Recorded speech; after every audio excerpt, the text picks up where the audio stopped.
आज हम लोग देखेंगे कक्षा 10 के विज्ञान ऊर्जा और स्टोर 30 महत्वपूर्ण ऑब्जेक्टिव है।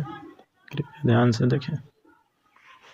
ऊर्जा का ऐसी मात्रा क्या होता है? जो ऊर्जा है उसका ऐसी मात्रा क्या होता है? जूल होता है। कोयला किस प्रकार का ईंधन है? कोयला जो किस प्रकार का ईंधन है? जीवाश्म ईंधन। पेट्रोलियम का निर्माण किससे किया जाता है? मृत जीवों के अवशोषण से। पेट्रोलियम का जो निर्माण हो कैसे होता है? मृत जीवों के अवशोषण से होता है। गोबर गैस किससे कहते हैं? गोबर गैस किसे कहते हैं? बायोगैस को। बायोगैस में मुख्यतः गैस कौन सी होती है? मीथेन होती है। सूर्य ऊर्जा का मुख्य स्रोत क्या होता है? सूर्य ऊर्जा का मुख्य स्रोत असीमित होता है। सूर्य ऊर्जा के मुख्य स्रोत क्यों होता है? असीमित होता है। पवन ऊर्जा किस पर निर्भर करता है? जो पवन ऊर्जा किस पर निर्भर करता है? हवा की गति पर। जितने हवा तेज चलेगा पवन ऊर्जा उतना ज़्यादा बनेगा। थर्मल पावर प्लांट में क्या जलाया जाता है? जो थर्मल पावर प्लांट होता है उसमें क्या जलाया जाता है? तो कोयला जलाया जाता है। जल विद्युत संयंत्र किस ऊर्जा को बदलता है? जल विद्युत संयंत्र किस ऊर्जा को बदलता है? जल की गति ऊर्जा को विद्युत ऊर्जा में बदलता है। कौन सा ऊर्जा स्रोत प्रदूषण रहित है? कौन सा ऊर्जा स्रोत प्रदूषण रहित है? सौर ऊर्जा। नवीकरणीय ऊर्जा का उदाहरण कौन सा है? पवन ऊर्जा। नवीकरणीय ऊर्जा का मतलब होता है जो कभी न खत्म। अनवीकरणीय ऊर्जा का उदाहरण कौन सा है? पेट्रोल है, कोयला है, ये सब खत्म हो जाता है, दोबारा इसका उपयोग आप लोग नहीं कर सकते हैं। परमाणु ऊर्जा किस प्रक्रिया से प्राप्त होता है? परमाणु ऊर्जा है वो किस प्रक्रिया से प्राप्त होता है? नाभिकीय विखंडन से प्राप्त होता है।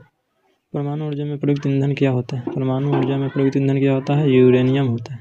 बायोगैस प्लांट का गड्ढा किससे बनाया जाता है? सीमेंट या ईंट से बनाया जाता है। ऊर्जा का व्यावसायिक स्रोत कौन सा है? ऊर्जा का जो व्यावसायिक स्रोत है बिजली है। सौर कुकर का उपयोग किस लिए होता है? भोजन पकाने के लिए होता है। पवन चक्की कहाँ अधिक लगाई जाती है? जो पवन चक्की कहाँ अधिक लगाई जाती है? समुद्र के तट पर, क्योंकि वहाँ ज़्यादा हवा बहता है, इसी कारण से पवन चक्की समुद्र के तट पर लगाया जाता है। कोयले से प्राप्त ऊर्जा को क्या कहते हैं? ताप ऊर्जा कहते हैं। ऊर्जा के स्रोत का चयन किस पर निर्भर करता है? ऊर्जा के स्रोत का चयन किस पर निर्भर करता है? उपलब्धता और लागत पर। एलपीजी किसका उदाहरण है? स्वच्छ ईंधन का उदाहरण है। बायोगैस क्या होता है? पौधे व पशुओं से प्राप्त पदार्थ होता है। बायोमास क्या होता है? बायोमास क्या होता है? पौधे व पशुओं से प्राप्त पदार्थ होता है। थर्मल पावर प्लांट में पानी क्यों उपयोग होता है?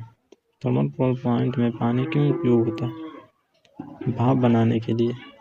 पवन ऊर्जा की सबसे बड़ी कमी क्या है? जो पवन ऊर्जा है उससे सबसे बड़ी कमी क्या है? यह अनियमितता से आती है। कभी तेज चलती है, कभी धीमे चलती है, कभी तेज चलती है, कभी धीमे चलती है, इसे अनियमितता कहते हैं। सौर ऊर्जा किस यंत्र से विद्युत में बदलती है? सौर ऊर्जा जो है किस यंत्र से? सौर सेल से विद्युत में बदलती है। जल विद्युत ऊर्जा किस प्रकार की ऊर्जा? जल विद्युत ऊर्जा नवीकरणीय ऊर्जा है, ये खत्म नहीं होती है, इसे फिर से बनाया जा सकता है। कोयला बनाने में कितना समय लगता है? कोयला बनने में कितना समय लगता है? लाखों वर्ष। पेड़ पौधे का अवशोषण से बनता है कोयला। परमाणु ऊर्जा की एक हानि बताइए। रेडियोधर्मी अपशिष्ट है। परमाणु ऊर्जा की एक हानि बताइए। रेडियोधर्मी अपशिष्ट। सबसे स्वच्छ ऊर्जा स्रोत कौन सा है? सौर ऊर्जा है। भारत में ऊर्जा की बढ़ती मांग का कारण क्या है? जनसंख्या वृद्धि। थैंक्स। लाइक और सब्सक्राइब कीजिए प्लीज़।